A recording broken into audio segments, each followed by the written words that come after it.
वडोदरा शहर अब जैसे हादसों का शहर बनता जा रहा है। आए दिन वडोदरा शहर में सड़क हादसे होते हैं और कई लोग उसमें अपनी जान गंवा देते हैं। ये खबर अभी तक तो शांत भी नहीं हुई होती है, तब तक एक और हादसा हो जाता है।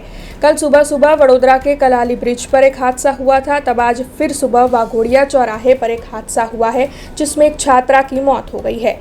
ये तेज रफ्तार वाहन आए दिन लोगों की जान लेते हुए नजर आ रहे हैं। तब वाघोड़िया चौराहे पर आज सुबह निजी यूनिवर्सिटी में अभ्यास करने वाली एक छात्रा की सड़क हादसे में मौत हो गई है। तेज रफ्तार से आने वाले टेम्पो चालक की ओर से मैत्री शाह नाम की एक छात्रा को टक्कर दे दी गई थी।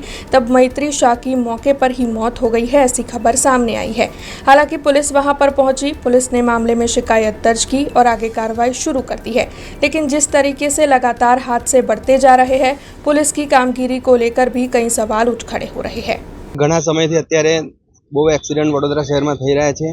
જે રીતના નશેડીઓ ગાડી ચલાવે છે એ રીતના નિયંત્રણ થોડું આવે। અમારું સ્વજન તો આજે સવારે ઘરેથી એકદમ ખુશી આમ કોલેજ જતું હતું પારુલ યુનિવર્સિટીમાં, ત્યાં વાઘોડિયા ચોકડી અગાડી એક બોલેરો કારે અકસ્માત કરી અને ભાગી ગયેલ છે। તો તેને પણ અમારી અપીલ છે પોલીસને કે એને કડકમાં કડક સજા થાય અને એને જલ્દી તકે એને પકડીને સજા કરે અને આવી રીતના હવે ભવિષ્યમાં થાય ના। અને આ જે રીતના દોડમ ગાડીઓ ચલાવે છે લોકો એના પર નિયંત્રણ લાવે। પોલીસને અને સરકારને અમારી અપીલ છે કે આ બધા પર નિયંત્રણ લાવે, જેથી બધા જેના સ્વજન ગયા હોય એને જ ખબર પડે કે આ બધું કઈ રીતના થાય છે।